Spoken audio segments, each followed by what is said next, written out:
Moving on, still on Top Rank in this side of the street. Top Rank has began negotiations toward a fight between Vasiliy Lomachenko and Teofimo Lopez. Sources tell The Athletic. The fight is being targeted for October 3rd on ESPN or ESPN pay-per-view. Terrific matchup. Winner would be undisputed at 135. Writes Mike Coppinger. Of course, we have the whole franchise belt and Devin Haney situation to maybe address. So is it undisputed? I don't know. And also, Arum is really saying that it could be on ESPN and not necessarily pay-per-view. I hope to God this is him not dangling like the carrot on the stick. Right? I really hope like this is not him saying over and over again, oh, it most likely won't be on pay-per-view, and then all of a sudden it is on pay-per-view, but for like a discounted price of like $65 instead of $75. Like that's what Arum would do, right, Gary? Like if I'm a betting man, this fight's still pay-per-view, and this is just gonna be Arum's way of saying like, oh well, you know, I did something for you guys, the fans. It's $10 cheaper. Like that's what I expect. I think ESPN needs a rating, something that brings in big ratings. This they don't anymore. I guess not, right? Because other sports are back. Yep. It's going to be pay-per-view. I was going that avenue. Well, they need big ratings, and this could do it. But you're right. They already have their ratings are back. Basketball's regular season, restart season, or whatever they're calling it, starts tomorrow. Yeah, tomorrow. Tomorrow? The 30th, I think. Yeah, I'm pretty sure tomorrow. And then baseball already started earlier in the week or last weekend. So, I mean, their big bangers are back. And like I said, the Yankees Nationals game did a really, really good number. So, I mean.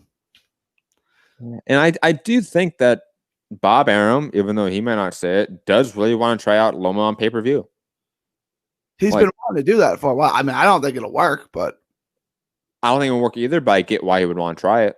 Because, like, let's say if Loma pulls in 300,000 pay-per-view buys with Teofimo Lopez and he wins, something like that, or even Teofimo Lopez wins, right?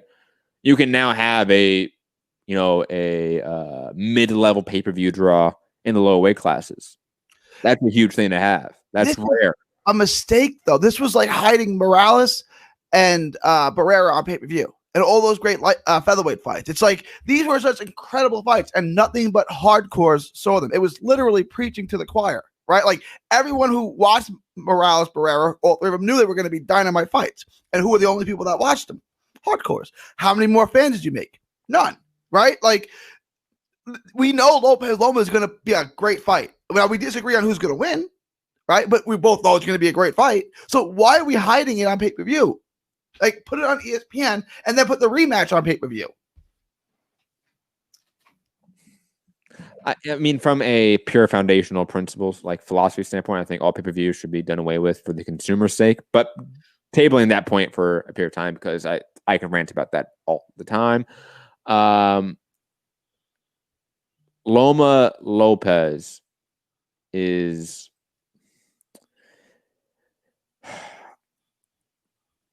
let me rephrase this. How do these fights actually generate new fans? You know, when we talk about Morales Barrera, you know, that those legacy of featherweight fights all the way up to lightweight with Pacquiao and stuff like that.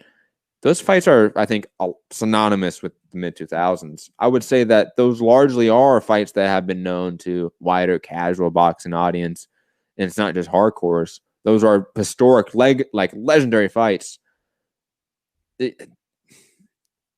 Does it being on pay-per-view impede it from making new fans, or does a fight not living up to potential or not being legendary, like that's the thing that's not going to make new fans? Like only legendary fights make new fans, regardless of pay-per-view, it be on free TV, of it be on a streaming service. If it's a great legendary fight, it'll get out. Yes, right. So like I go back to Gaddy Ward. They weren't on pay-per-view. Everyone saw those fights. I remember I was a freshman in college for the first one, right? It was the weekend that we were moving out of college, right? I was a big Gaddy fan. My roommate was from Boston. So it was just those were on ESPN. Correct me if I'm... They were on HBO. HBO? Okay. Yeah. And like the fight was starting and we were watching the fight. And then like once the fight got cooking, like people just started rolling into my dorm room one after another, and no one was able to take their eyes off the fight. If it was on pay-per-view, no one would have watched the fight. Now, they may have seen it years later because of what it was, but like that brought so many people, and no one could pull themselves away from the fight because this was like the most incredible thing we ever saw. You know, it was like a real-life Rocky movie, but better. Like, yes, putting it on regular TV, like, would you watch Super Bowl if it was $80? Not if I don't care about the teams. Will you watch it for free? Of course I'll watch it for free. Like, I just think that putting it on ESPN. No, I understand that more people will watch it, but your point was about making new fans. I think that's distinctly different. I think it's the law of large numbers, right? Like, if you have 1 million people watching it, you're going to have more people who are attracted by it just by putting it in front of more people. Yes, but I don't think that is the ultimate factor into creating new fans through fights or sports or entertainment, you know, whatever it is. I think the dollar amount for art or entertainment or sports, whatever it is, right, doesn't largely matter to a degree, right? Let's say if, you know, it's a $200 pay-per-view, it's like, that's where we get too much, right? You know, if it's $50, like it's a different issue. But if it's great art, if it's great entertainment, it will transcend the medium, regardless of what we're talking about here. Yeah, right? There are underground shows that, let's say, there are one season epics like Freaks and Geeks, right? Like one season hit, like it went away. It wasn't a viewership ratings, you know, massive draw, but it became a classic. It became transcendental to where most people can recognize the name Freaks and Geeks as a TV show, right? Similar to fights, regardless of viewership or how many buys it has. If it's a great fight, if it's a legendary fight, and I truly mean the word legendary, then it's great art and people will pay attention to it and it will transcend the medium. I think that is more important because the fight could be free, but the fight's not great. It doesn't make fans. No. Right? Like Thurman Garcia was a shit fight. 5 million people watched it. It's got to be a great fight, right? Like, if it sucks, that doesn't help anything, right? Like Floyd Mayweather, I say, made 0 new boxing fans because this fight was so bad, right? Yes. Right? I agree. No, I think that's a good example. Like Floyd Mayweather, Manny Pacquiao is the highest pay-per-view buy rate of all time. I don't think anyone became a new boxing fan from that. I can tell because I was in a room of 30, 40 people, and I'm telling you, no one wanted to keep watching boxing after that event. Everyone was done with the sport. It was the same thing with the De La Hoya fight, which was probably a little bit, I don't know which one was worse or better, but like it was the same thing. A huge fight, huge pay-per-view numbers. And it's like, boy, that fight was a bomb. Right? That fight was a bust. See, I don't agree with that. You said that a lot, but I think like the De La Hoya Mayweather fight's an underrated classic. Guys in the chat, it's an underrated classic. A through F, give that fight a grade. I'm going to give it. It's not in terms of action the greatest fight of all time, but it's an underrated classic. That is a great change on the guard moment. I think it does have good like momentum swings. I thought De La Hoya's late fight comeback, I thought was pretty decent. No, I think you give that fight way too much shit than it deserves. Was it better than the Pacquiao fight? Oh, absolutely. Like, okay, yes. Light years better. Like I would say like Mayweather Cotto is an underrated fight too. Oh, Mayweather Cotto was a good fight. No, I really like that fight. I had it all evened up after 8th round, and Mayweather dominated the last couple rounds. But that was a real good fight. Like Mayweather was in trouble for a while. I thought in the middle rounds Cotto had changed it, and I was like, Cotto may win this fight. That was a great fight. I'm trying to look up the HBO viewership for Gotti Ward. I'm very curious now what it was. I can tell you there were 20 people in my dorm room watching it. So there were 6,000 people in attendance. I can tell you that. All right, that was in one of the Connecticut's in Connecticut. One of the Connecticut's in Connecticut. One of the casinos in Connecticut. Is it what?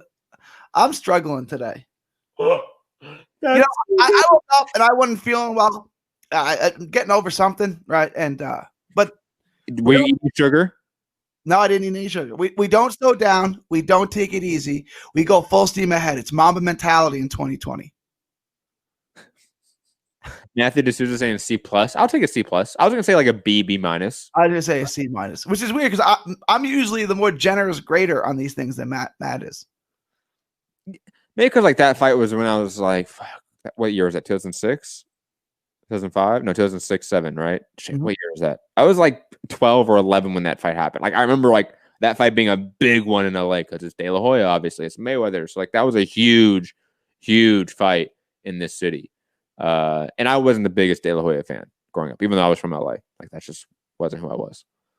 It was at the Mohegan Sun, actually. Also, that's in Connecticut. It's in the Connecticut's. It's in the Connecticut's. The plural. Making words that aren't plural. It's fun to do. It is, dude, underrated thing to do. Underrated thing to do. Quickly, it's just to bookend this topic here. Loma Lopez on pay-per-view, not on pay-per-view. What do you think? If you had to give a prediction, I'm gonna say it's gonna be on pay-per-view. Yeah, a discount price or $75 for HD. 65. I think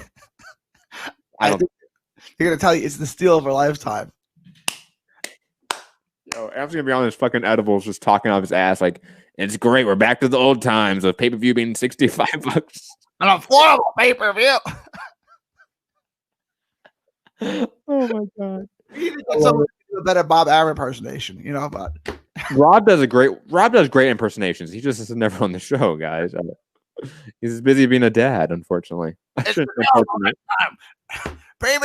gives you these shit pay-per-views for $79. This is a great fight between a legend and an upstart of six. That's not a good Bob Arum, you know. Loma, all right. Spence Garcia, Loma Lopez. We have the 2 Charlo doubleheader pay-per-view. And we have, obviously, the Gervonta Davis, Leo Santa Cruz pay-per-view. Give me like a rough ranking of all those. Give me those again. So we have Spence Garcia, Loma Lopez. We have the double Charlo, doubleheader pay-per-view. We have, and then Gervonta Davis and Leo Santa Cruz. Those 4. I would say Spence Garcia is 1. Okay. Then I would say Gervonta and Leo Santa Cruz is 2. The Charlos is last, and then Loma and Lopez is. So it's Spence Garcia. My memory is shot. Spence Garcia is 1. Okay. Charlos is last. Charlos is last. Wait, you are more hyped for the Gervonta Davis Leo Santa Cruz pay-per-view than the Charlo? You're asking me which one I'm hyped for? Which one do I think will? Yeah. No. I'm not talking about which one you think is the biggest. Which one?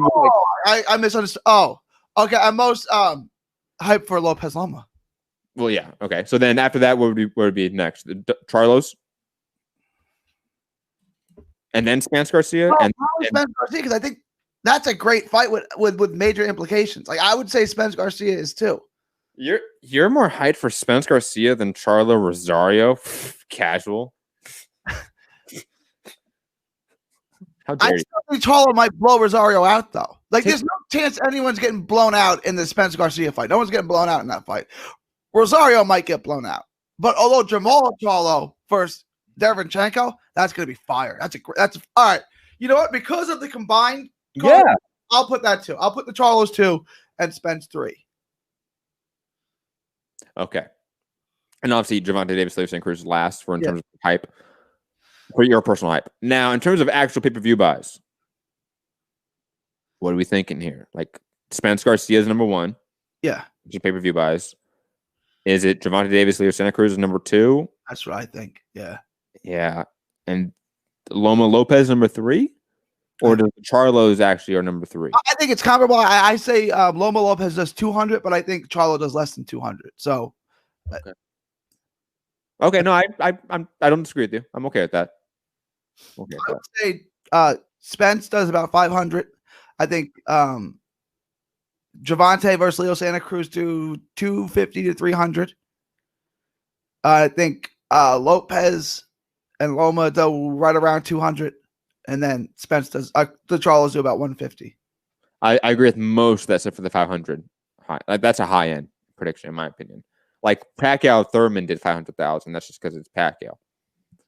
You know, like I don't know if Spence Garcia is there, especially since a lot of the hardcores are sort of sticking their noses up at the Garcia matchup because he's not legitimate in their eyes for whatever reason.